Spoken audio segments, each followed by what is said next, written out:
just a moment.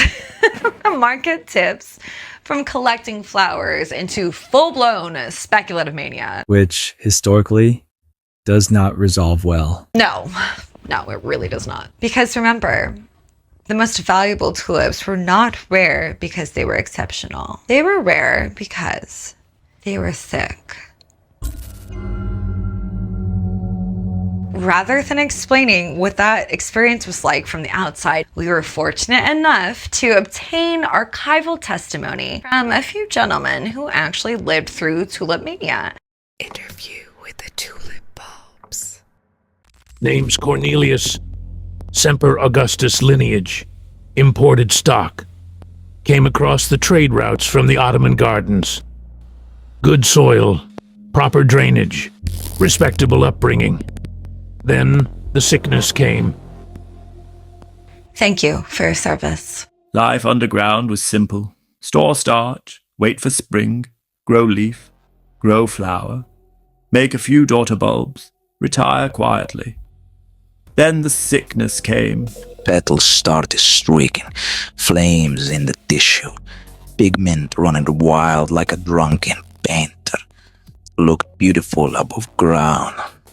Down here, absolute chaos. That sickness is the Tulip Breaking Virus. It hijacks the pigment-producing cells. It's what creates those flames that Blaze is so pumped about, and the purple feathered edging, the chromatic, dramatic coloring that everyone's upstairs mortgaging houses for, and spread, like I said earlier, by the aphid nobody could see.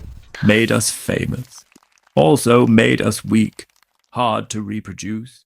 Some of the lads never made it through winter.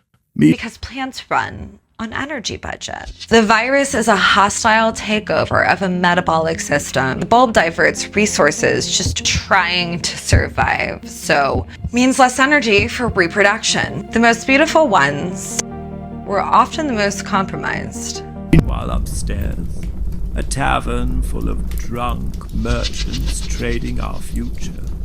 At peak mania, a single Semper Augustus bulb was rumored to have sold for at least 5,000 guilders. For context, a skilled craftsman in the Dutch Republic would earn roughly 300 guilders a year. All I wanted was a quiet bloom in April. Instead, I became a financial instrument. War changes a plant.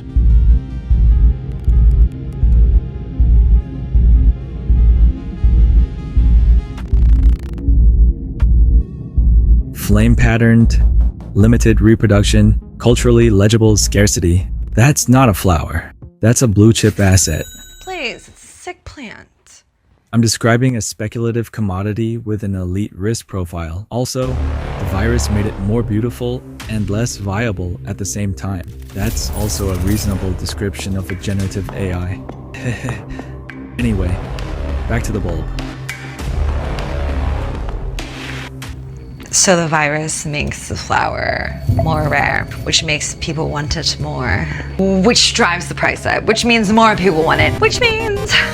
Congratulations. Congratulations. You've accidentally invented speculative asset markets. You have limited supply, unpredictable reproduction, high aesthetic value, and social prestige that compounds the longer the price climbs. That is not a flower. That is a market. Okay, so you're saying a tulip is basically... Proto-crypto.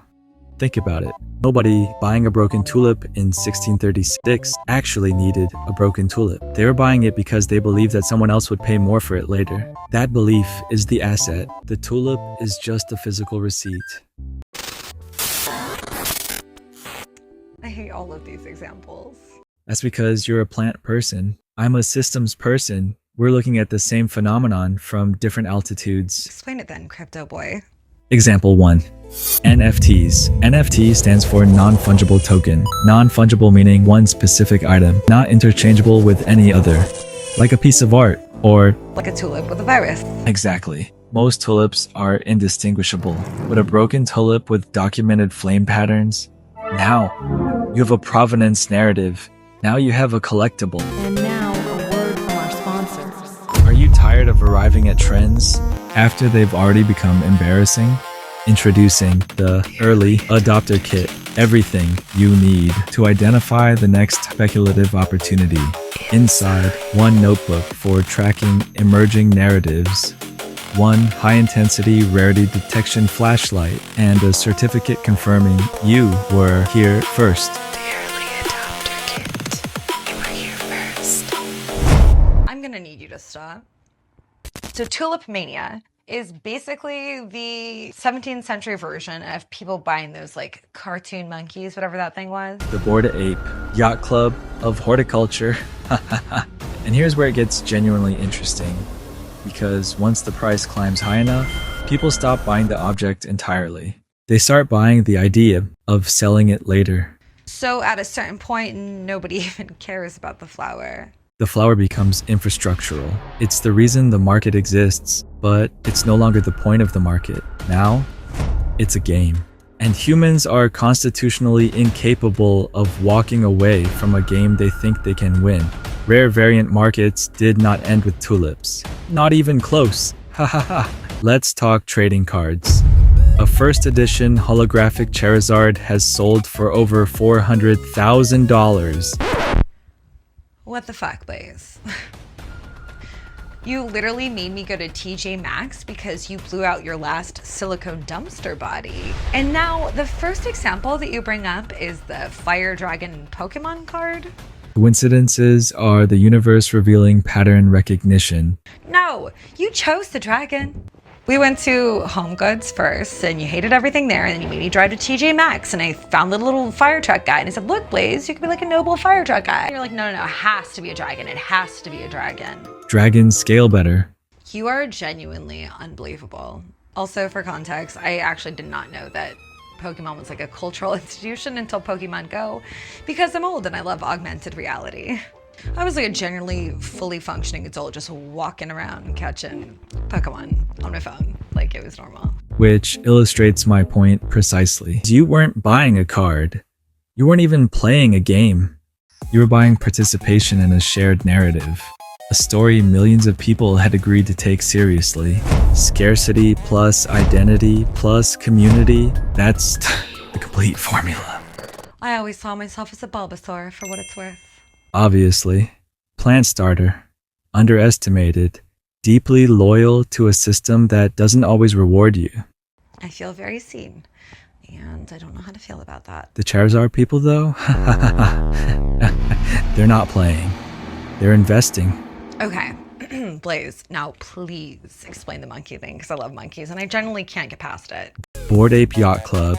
10,000 procedurally generated cartoon apes. Each one slightly different.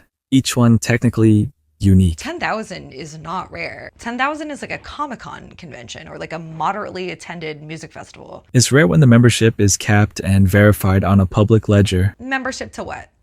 A club.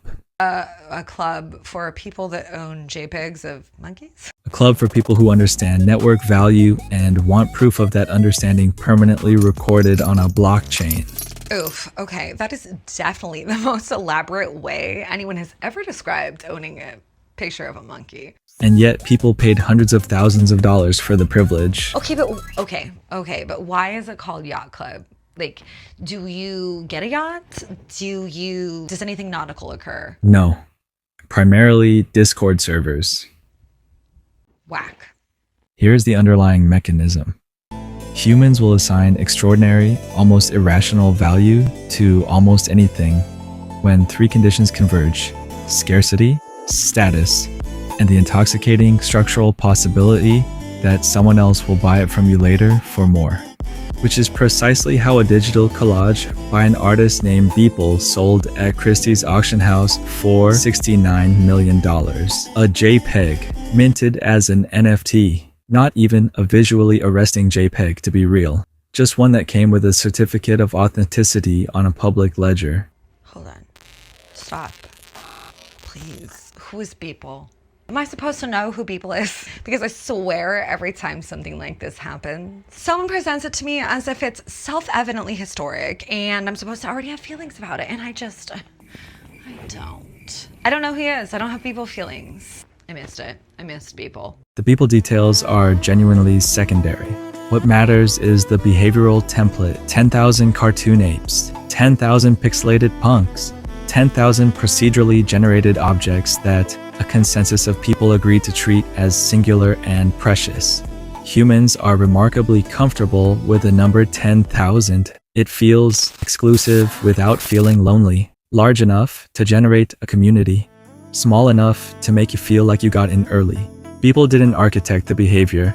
He just arrived at the exact moment when people who had accumulated significant cryptocurrency wealth needed a culturally legible way to spend it. Buying digital art was the mechanism, but status was the product. The value was never in the image. The value was in the invitation. Which, if we're all being honest here, I too have been invited to this secret club. And that's right, Club 33 Disneyland. I thought it was going to be like mysterious, glorious, so many Pepper's ghost effects, like Haunted Mansion for adults, Secret Society vibes, mint juleps a flowin', and no. It was just a bunch of old white guys in Ream Spooner shirts eating eggs at a buffet with really bad wallpaper. Well, outside the entire theme park, like literally the happiest place on earth, is just outside these walls. And you guys literally paid money to leave Disneyland while you're in Disneyland. Like this has to be a mental illness. The exclusive room isn't about what's inside it. It's about the confirmation that you are the kind of person who gets to be inside it. It reassures them that they belong to the correct tribe. See, this is where I definitely differ from the rest of society. Some people need clubs. Some people need membership cards. Some people need a room full of rich guys eating buffet eggs. But not me, man.